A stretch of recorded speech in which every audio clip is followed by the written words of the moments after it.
আমন্ত্রণ জানাচ্ছি প্রিয় দর্শক মানচিত্রের নিয়মিত আয়োজন কথোপকথনে। আজকে নমস্কার, আমি তরুণ ঘোষ। দর্শক, সামনে কঠিন সময়। কঠিন সময় এই কারণে বলছি যে যে সমঝোতা মিটিংটা ইসলামাবাদে শুরু হয়েছিল, প্রথমে তো দুজনে মুখোমুখি হয়নি, তারপর দুজনে মুখোমুখি বসেছিলেন প্রায় 3 ঘন্টা প্রচেষ্টায়। 9 ঘন্টা মিটিংটা হয়েছে।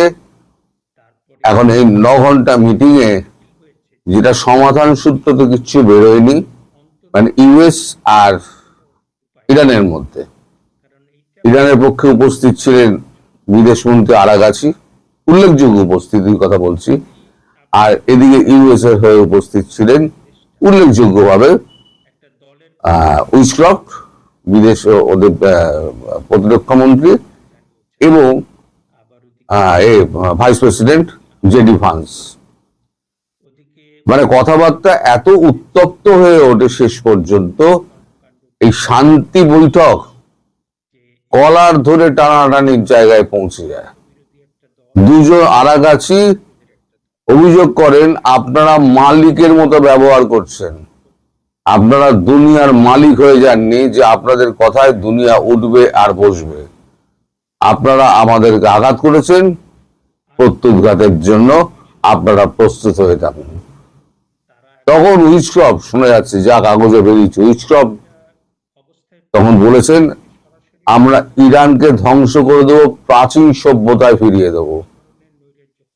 তখন আরাগাচি উত্তর দিয়েছেন যে মালিক সাজলেই হয় না।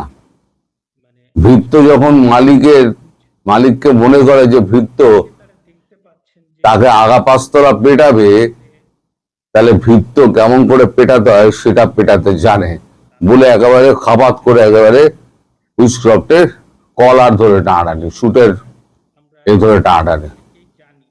উইসকফট ধরেছে। দুপক্ষের এই যে ঝাপটাঝাপটি যখন শুরু হয়েছে, তখন শাহবাজ শরীফ দৌড়ে এসে দুপক্ষকে সামাল দেন, এবং সঙ্গে জেডি ভান্স তিনিও সামাল দেন। বৈঠকে ওই যে তাল কাটলো, সেই তাল কাটার পর আর তালে তাল মেলেনি। এর মধ্যে কি হয়েছে? এর মধ্যে আমেরিকার প্রেসিডেন্ট ডোনাল্ড ট্রাম্প তিনি একটা টুইট করেছেন, দুপুরে আমি দেখিয়েছিলাম। সেই টুইটে উনি লিখেছেন যে আর যাই হোক, মানে বৈঠক ফলপ্রসূ হোক বা না হোক, হরমুজ প্রণালী দিয়ে যুদ্ধ জাহাজ, তেলবাহী জাহাজ যাবে আসবে, তার জন্য যা ব্যবস্থা করা হবে। এর পরবর্তীকালে তিনি আবার একটা হুমকি দেন চীনকে। বেজিংকে উদ্দেশ্য করে তিনি বলেন, ইমিডিয়েটলি যাতে ইরানকে অস্ত্রশস্ত্র এবং অন্যান্য সামরিক সরঞ্জাম যেন বন্ধ করা হয়, নইলে পরে চীন নিরাপদ থাকবে না। চীন কি প্রত্যুত্তর দেয় এখনো জানা যায়নি, তবে নিশ্চয়ই একটা উত্তর চীনের পক্ষ থেকে আসবে, কারণ চীন এবং রাশিয়া দুজনে গাঁটছড়া বাঁধা আছে। আবার অন্যদিকে ইসরায়েল সে হুমকি দিয়েছে টার্কিকে। টার্কির প্রেসিডেন্ট বড় বড় কথা বলছিলেন, এরদোগান টার্কিকে হুমকি দিয়ে বলেছেন যে মিসাইলের মুখ কিন্তু ঘুরতে সময় লাগে না এরদোগান, যেদিন মিসাইল ঘুরে যাবে সেদিকে কিন্তু আপনারা ওই ইরানের এতো ইউরোপের ঘাঁটিতেও ইউরোপের মিসাইল মুখে পড়বেন, আর ইসরায়েলের মিসাইলের মুখে পড়বেন। সুতরাং ভবিষ্যতে যা কথা বলবেন একবারে ভেবে চিনতে ইঞ্চি মেপে কথা বলবেন। সব দিক দিয়ে পরিস্থিতি কিন্তু ঘোলাটে হয়ে যাচ্ছে। এখন এই পরিস্থিতিতে জ্বালানি তেল, জ্বালানি, গ্যাস এবং সার, এই তিনটে জিনিসের আকাল দেখা দেবে সারা পৃথিবী জুড়ে। না থাকবে ঘরে শস্য, না শস্য উৎপাদন হবে, না চলবে গাড়ি, না চলবে বিদ্যুৎ কেন্দ্র, না চলবে কোনো কারখানা। এই অবস্থার মধ্যে আমাদের কিন্তু পড়তে পারে, কারণ ডোনাল্ড ট্রাম্প এত তাড়াতাড়ি থামবেন না। এর মধ্যে আমার একটা চোখে খবর পড়লো, বাংলাদেশ নাকি এর থেকে রাশিয়া থেকে তেল কিনে নাকি ভারতে শোধন করে নিয়ে যাবে, এরকম একটা প্ল্যান করেছে। এখন এই যে অবস্থায়, এর মধ্যে আপনাদের তো এখন তো বাংলাদেশের মানুষকে তো সরকারকে তো এখন আমাদের মহান ইউনূস তিনি যা বিপদে ফেলে গেছেন, সে তো একমাত্র বাংলাদেশের সরকারি হাড়ে হাড়ে টের পাচ্ছে। এখন প্রত্যেকটা জিনিস এখন গিয়ে আমেরিকার কাছে ধর্ণা দিতে হবে যে আমরা আনবো, আমরা এটা করব। তো এই মুহূর্তে আমেরিকার যদিও বা এখনো একটা ছাড় আছে যে তেল নিতে পারেন, একটা ছাড় আছে, ছাড় যদিও বা পেলেন, এইবার জামনগরে আপনি শোধন করবেন কি করে? কারণ আপনাদের সঙ্গে আদানির একটা আদায় কাঁচকলা রয়েছে, যদিও এটা আদানির নয়, জামনগর, এটা হচ্ছে মুকেশ আম্বানি। কিন্তু ঘটনাটা অন্য জায়গায়। মুকেশ আম্বানির ছেলে আনন্ত আম্বানির সঙ্গে বিয়ে হয়েছে পিরামল গোষ্ঠীর অজয় পিরামলের মেয়ের, এবং যৌতুক হিসেবে অজয় পিরামল মুকেশ পিরামলের মেয়েকে, মানে বৌমাকে আর কি ওই এর শেয়ার, আপনার মুন্ডার শেয়ার, প্রচুর শেয়ার যৌতুক হিসেবে দিয়েছে। উল্টো দিকে আম্বানি করেছে কি, নিজের জামাইকে মানে পিরামলের ছেলেকে জামনগরের প্রচুর শেয়ার দিয়ে দিয়েছে যৌতুক হিসেবে। তাহলে কি হলো, তিনটে যে গ্রুপ আছে, এই পিরামলের পরিচয় আমি গুগল থেকে বার করেছি, আপনাদের পড়ে শোনাই পিরামলের পরিচয়টা কি। পিরামল গ্রুপ হলো অজয় পিরামলের নেতৃত্বে পরিচালিত মুম্বাই ভিত্তিক একটি বিশ্বব্যাপী ব্যবসায়িক সংস্থা, যার ফার্মাসিউটিক্যালস, আর্থিক পরিষেবা এবং রিয়েল এস্টেট খাতে শক্তিশালী উপস্থিতি রয়েছে, এবং এটি 30টিরও বেশি দেশ এবং 100টিরও বেশি বাজার ও কার্যক্রম পরিচালনা করে। জ্ঞান এবং বিশ্বস্ততার মূল্যবোধের উপরে প্রতিষ্ঠিত এই গ্রুপটির আর্থিক পরিষেবা খাতে প্রায় $10 বিলিয়ন বাজার মূল্য রয়েছে, এবং সিডিএমও এবং ক্রিটিক্যাল কেয়ার পরিষেবার মাধ্যমে স্বাস্থ্য খাতে এর একটি উল্লেখযোগ্য বৈশ্বিক পদক্ষেপ রয়েছে। আমরা অনিল আম্বানি, আমাদের মুকেশ আম্বানির ছেলে, সে তো আর ছোটখাটো ঘরে বিয়ে দেবে না, সে তো দিয়েছে বড় ঘরে বিয়ে। এইবার ওখানে যে ডিরেক্টর রয়েছে তিনি হচ্ছেন বৌমা, মুকেশ আম্বানির বৌমা, পিরামলের মেয়ে। সুতরাং তিনটে কিন্তু পরিবার কিন্তু এক হয়ে গিয়েছে। এখন এই তিনটে পরিবার, বাংলাদেশের সঙ্গে ভারতের যা সম্পর্ক চলছে, আর মোদি যদি একবার বলে দেন যে না কোনো রকম কাঁচা তেল দেবে না, মানে পরিশোধিত করে তেল দেবে না, তাহলে বাংলাদেশ কি করে পরিশোধন করে তেল নিয়ে যাবে? বলে বাংলাদেশ কাঁচা তেল আনলেও রাশিয়ার ওই তেল পরিশোধন করার মতো ক্ষমতা বাংলাদেশের রিফাইনারি নেই। একমাত্র ভারতবর্ষের জামনগরে রিলায়েন্সের ওই পরিশোধনাগার, ওই সমস্ত রকমের তেল, সে কিউবার তেল হোক, সে ভেনেজুয়েলার তেল হোক, আর সে রাশিয়ার তেল হোক, সব তেল পরিশোধন করতে সক্ষম। ফলে অবস্থা কিন্তু খুব জটিল। আমাদের প্রত্যেকের ভাবতে হবে, যদিও আজকে ভারতবর্ষ জাহাজগুলোকে নিয়ে আসতে পারছে, কাল যদি বিশ্বব্যাপী যুদ্ধটা আস্তে আস্তে ছড়িয়ে পড়ে, তাহলে কিন্তু আমাদের অনেক ভাবতে হবে। ভাবতে হবে এই কারণে যে আগামী দিনগুলো খুব অস্থির হতে চলেছে। কেউ মনে করবেন না অন্যের জায়গায় যুদ্ধ হচ্ছে মানে আমার গায়ে আঁচ পড়বে না, কেউ মনে করবেন না, আমরাও মনে করছি না। সুতরাং এটাকে মানে মাথায় রেখে যা করার তৈরি হন, আপনারা স্বাবলম্বী হওয়ার চেষ্টা করুন। আবার কয়লা ফয়লা উনুন দিয়ে কোন রকম আমাদের প্রাচীন যুগেই আবার ফিরে যেতে হবে। আমাদেরও হয়তো ফিরতে হতে পারে। আজকে আনতে পারছি, কালকে কাতারের শোধনাগারগুলো সমস্ত নষ্ট করে দিল, সৌদির শোধনাগারগুলো সমস্ত নষ্ট হয়ে গেল, বাহারিন নষ্ট হয়ে গেল, কুয়েত নষ্ট হয়ে গেল। আমরা কোত্থেকে পাবো? বিশেষ করে প্রাকৃতিক গ্যাস, এবং তার থেকেও বড় যেটা, সেটা হচ্ছে হিলিয়াম। হিলিয়াম একমাত্র পাওয়া যায় সেটা হচ্ছে কাতারে। যখন কাঁচা তেল থেকে, তেল থেকে প্রথম যে গ্যাসটা বেরোয় সেটা হচ্ছে হিলিয়াম গ্যাস। সেই হিলিয়ামকে তরল করে রাখা হয়। হিলিয়ামের মতো ঠান্ডা আর কিছু হয় না। এই যে যত বিশ্বে রকেট যায়, মিসাইল যায়, এতে একটা উত্তপ্ত হয়, তো তাতে হিলিয়ামের একটা প্রলেপ থাকে। এই যে আমরা কম্পিউটার চালাই, তার যে চিপ, কম্পিউটারের চিপে হিলিয়াম দেওয়া থাকে। হিলিয়াম অত্যন্ত ঠান্ডা করে রেখে দেয়, যার জন্য আপনি ঘন্টার পর ঘন্টা কম্পিউটার, আপনি টেলিফোন আপনি চালিয়ে যেতে পারেন। আপনি চাঁদে লোক পাঠাতে পারেন। রকেট থেকে আরম্ভ করে সামান্য সেমিকন্ডাক্টর পর্যন্ত সবকিছু লাগে হিলিয়াম, এবং ওষুধও লাগে হিলিয়াম। হিলিয়াম যদি না পাওয়া যায়, তাহলে পরে বিশ্ব একটা বিরাট সমস্যার মুখে পড়বে। এটা নিয়ে ভাবার বিষয় আছে, আপনারা ভাবুন। এই ভিডিওকে উপেক্ষা করে চলে যাবেন না।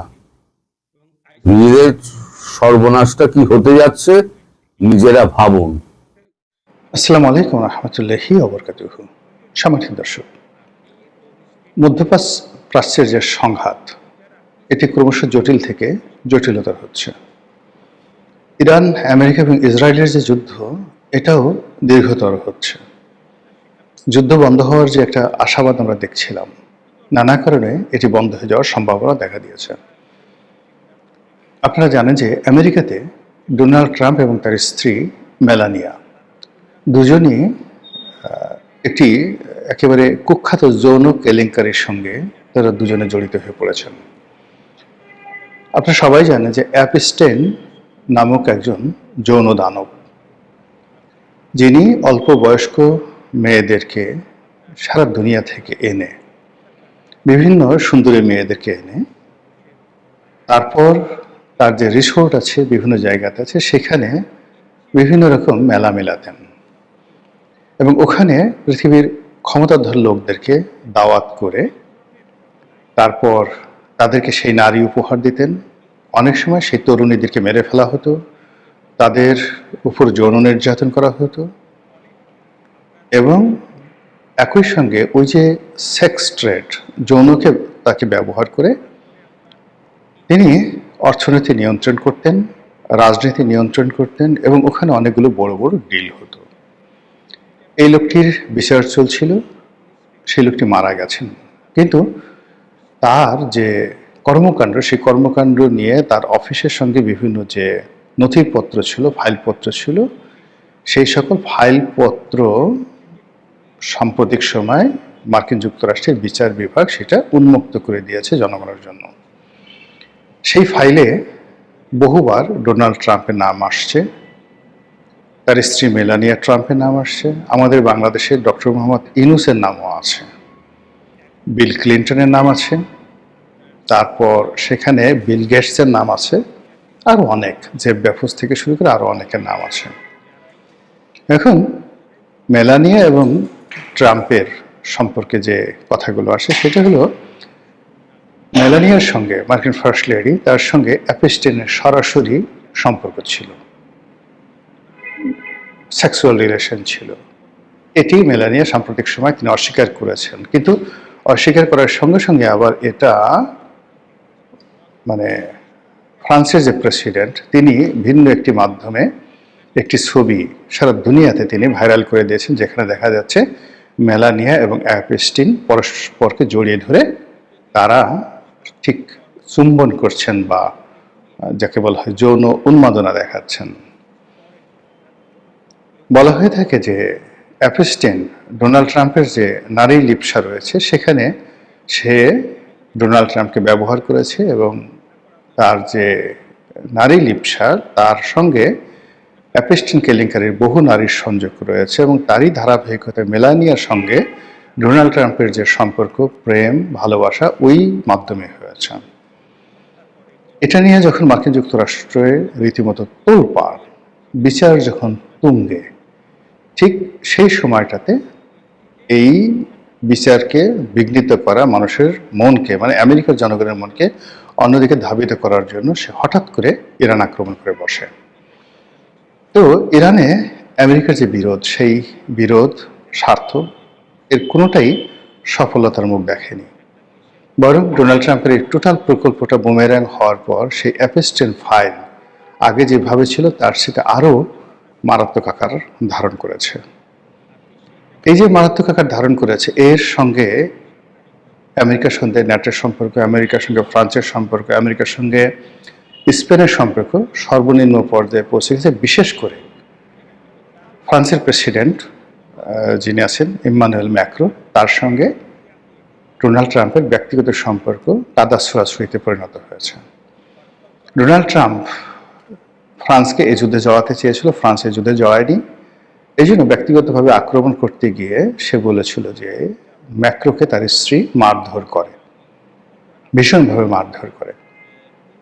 আর এটার উত্তরে ম্যাক্রো জাস্ট এই অ্যাপেস্টেন ফাইলের একটি গোপন ছবি এটি ইন্টারনেটে ছেড়ে দিয়েছেন, যেখানে মেলানিয়াকে দেখা যাচ্ছে যে অ্যাপেস্টেনের বাহুলগ্ন হয়ে তিনি যৌনকর্মে লিপ্ত। এবং এটা আমেরিকাতে এরকম একটা পরিস্থিতি তৈরি করেছে যার ফলে মেলানিয়া প্রেসের সামনে এসে এই কথা বলতে বাধ্য হচ্ছেন। আর এরই প্রেক্ষিতে যখন ইসলামাবাদে আমেরিকা এবং ইরানের শান্তি চুক্তি হওয়ার কথা, আলোচনা হওয়ার কথা, সেই আলোচনাটা যখন ভেস্তে গিয়েছে, তখন মানসিকভাবে একেবারে সম্পূর্ণভাবে ভেঙে পড়েছেন যাকে বলা হয় ডোনাল্ড ট্রাম্প। নর্মালি তিনি লম্ফ দেন, ঝম্প দেন, বড় বড় কথা বলেন, কিন্তু যখন এই ব্যর্থ টিম ইসলামাবাদ থেকে আমেরিকাতে ফিরে গেল, তখন ডোনাল্ড ট্রাম্প মূলত মাটির সঙ্গে মিশে গেছেন। এখন তার পক্ষে সেই অ্যাপেস্টেন ফাইল ধামাচাপা দেওয়া সম্ভব নয়। তার স্ত্রীকে নিয়ে যা কিছু হচ্ছে সেটার ব্যাপারে কোনো কথা না বলাও তার পক্ষে সম্ভব নয়, বলাও সম্ভব নয়। অন্যদিকে যেটা হচ্ছে ইসরায়েলে, আপনারা জানেন যে বেঞ্জামিন নেতানিয়াহু আপাদমস্তক একজন দুর্নীতিবাজ মানুষ। বহুদিন ধরে তার দুর্নীতির বিচার হচ্ছে। বিচারের যখন শুনানির পর্যায়ে আসে, তখনই সে একবার গাজাতে আক্রমণ করে, একবার লেবাননে আক্রমণ করে, একবার হুতিদের আক্রমণ করে, একবার ইরান আক্রমণ করে। এই যাবৎকালে যে কটা যুদ্ধ হয়েছে, নেতানিয়াহু যেগুলো করেছে, প্রায় সব কিছুর মূলে তার নিজেকে সেই দুর্নীতির মামলা, যেখানে তার যাবজ্জীবন কারাদণ্ড হওয়ার সম্ভাবনা রয়েছে, সেই মামলা থেকে বাঁচার জন্য, সেই মামলাকে পিছিয়ে দেওয়ার জন্য বারবার সে শুধু সেই কাজটি করছে। যখন ইরান এবং আমেরিকার এই যুদ্ধবিরতি হলো 2 সপ্তাহের জন্য, সঙ্গে সঙ্গে সেই ফাইল সামনে চলে আসছে, দুর্নীতির ফাইল। কোর্ট থেকে বলছে যে এখন তো ইমার্জেন্সি নাই, তুমি আসো। সে তখন বলছে যে আমি এখনো পর্যন্ত নিরাপদ নই, আমার উপর আক্রমণ হতে পারে, নিরাপত্তার সমস্যা আছে, আমি এখন বেরোতে পারবো না, আমাকে আরো কিছুদিন সময় দাও। আর এই সময়ের মধ্যে সে কি করলো, দেন লেবাননে আক্রমণ করে বসলো। আর যেই মুহূর্তে সে লেবাননে আক্রমণ করলো, সঙ্গে সঙ্গে ইরান বলল যে আমাদের এই শান্তি চুক্তির মধ্যে লেবাননকে অন্তর্ভুক্ত করতে হবে, অন্তর্ভুক্ত না করলে এই যুদ্ধ কার্যকর হবে না। তো এইভাবে দেখুন, এখন পর্যন্ত, আজকের এই দিন পর্যন্ত সারা পৃথিবী থমথম অবস্থায় আছে। থমথম অবস্থায় আছে যে শান্তি চুক্তির যে আলোচনা, এই আলোচনাটা দ্বিতীয় দফা কবে চালু হবে, শুরু হবে, সেটা আমরা জানি না। হরমুজ প্রণালীর উপর আমেরিকার কোনো কর্তৃত্ব হয়নি। ইরান এখনো পর্যন্ত পরিপূর্ণভাবে নিয়ন্ত্রণ রক্ষা করছে, এমনকি যে সকল দেশকে সে ছাড় দিয়েছিল সে সকল দেশকে এখন ছাড় দিচ্ছে না। সেখানে যে চালাকিগুলো করছে সেটা হলো যে সে এই জলপথে নিরাপত্তা এখন এই মুহূর্তে দিতে পারছে না, ছাড়পত্র দিতে পারছে না। এর কারণ হলো এখানে যুদ্ধের সময় যে মাইনগুলো সে স্থাপন করেছিল সেই মাইনগুলো হারিয়ে গেছে, এখন সে তার প্রযুক্তি দ্বারা ডিকটেট করতে পারছে না। আমেরিকা কার্যত বলছে যে আমি এই মাইন অপসারণের জন্য চেষ্টা করবো, কিন্তু এটা এত সহজ বিষয় না। যার জন্য আমেরিকার যুদ্ধজাহাজ সেখান থেকে আমরা দেখলাম যে সেখানে গিয়েছে। তো ওই মাইনের মাধ্যমে হোক, টর্পেডোর মাধ্যমে হোক, যে কোনো মাধ্যমে হোক, যদি সেই যুদ্ধজাহাজে আক্রমণ চলে, আবার সেই যুদ্ধ নতুন করে শুরু হবে। ঘটনা যাই হোক না কেন, মধ্যপ্রাচ্যের শান্তি সহসা আসবে না। আমাদের দেশে তেলের সমস্যা, ডিজেলের সমস্যা সহসা যাবে না। ব্যবসা বাণিজ্য, মধ্যপ্রাচ্য কেন্দ্রিক ট্রেড অ্যান্ড কমার্স, এটা সহসা ভালো হবে না। আমাদের যে শ্রমবাজার, সেই শ্রমবাজার সংকুচিত হয়ে গেছে। যুদ্ধ শুরু হওয়ার আগের থেকে আজ অবধি একজন নতুন শ্রমিক সেখানে যায়নি, আর ইতিমধ্যে না হলেও কয়েক লাখ মানুষ চাকরি হারিয়েছে। অনেককে সেখান থেকে আনতে হবে, ইরান থেকে, কুয়েত থেকে, তারপরে কাতার থেকে, বাহরাইন থেকে, এই সমস্ত দেশ থেকে বহু মানুষকে ফেরত আনতে হবে, অথবা বহু মানুষ ফেরত আসবে। আর ওই সকল দেশে নতুন করে কোনো কর্মসংস্থান আপাতত সৃষ্টি হচ্ছে না। ফলে মধ্যপ্রাচ্যের যে সংকট, এটি আমাদেরকে কাঁদিয়ে ছাড়বে। আমাদের রেমিটেন্স, আমাদের শ্রমবাজার, আমাদের অর্থনীতির যে স্থিতিশীলতা, আমাদের ট্রেড অ্যান্ড কমার্স, আমাদের সরকারের যে শাসন ব্যবস্থা, সব কিছু তছনছ করে দিচ্ছে। এটা কেন? অবস্থা দৃষ্টি মনে হচ্ছে এটা যেন আমাদের জন্য একটা অভিশাপ। করোনার অভিঘাত এলো, আমরা এটাকে অভিশাপ মনে করার পরেও মোকাবেলা করার জন্য প্রাণান্ত চেষ্টা করলাম, কিন্তু আমাদের অর্থনীতির যে মেরুদণ্ড, একটা বিরাট অংশ ভেঙে গেল। তারপর করোনার অভিঘাত যেতে না যেতেই ইউক্রেন যুদ্ধ হয়ে এলো। ইউক্রেন যুদ্ধ এখনো চলছে, এর মধ্যে শেখ হাসিনার পতন হলো। শেখ হাসিনার পতনের পরে ইউনূস সাহেব আসলেন, তিনি বাংলাদেশটিকে একেবারে রীতিমতো একটা ডলা দিয়ে গেলেন। তার জমানাতে প্রায় ১.৫ লক্ষ কোটি টাকা আমরা নতুন করে ঋণগ্রস্ত হয়ে পড়লাম। ১.৫ লক্ষ কোটি টাকা সরকার ঋণ করলো। আর যেখানে শেখ হাসিনার জমানাতে ২ লক্ষ কোটি টাকা ছিল ব্যাংকের দেনা, মানে ব্যাংকের যেটিকে বলা হয় মন্দ ঋণ, খেলাফি ঋণ, সেটা বর্তমানে ৫.৫ লাখ কোটি টাকা। বলা হয় যে আওয়ামী লীগ জমানাতে এগুলো ধামাচাপা দিয়ে রাখা হয়েছিল, হোয়াট এভার মেবি। এখন ৫.৫ লক্ষ কোটি টাকার এই যে খেলাফি ঋণ, তার সঙ্গে ৫টি ব্যাংক, এবং সেই 5টি ব্যাংক আবার এখন আগের মালিকদের হাতে দিয়ে দেওয়া হচ্ছে, এবং এর পেছনে কত হাজার কোটি টাকার লেনদেন হয়েছে একমাত্র আল্লাহ জানে। সব মিলিয়ে অর্থনৈতিক যে অভিশাপ, অভিঘাত, ঘূর্ণিঝড় আমাদের দিকে যেভাবে এগিয়ে আসছে, একমাত্র আল্লাহ জানে এর থেকে আমরা কিভাবে রক্ষা পাবো। আসসালামু আলাইকুম রহমতুল্লাহি ওয়া বারাকাতুহু।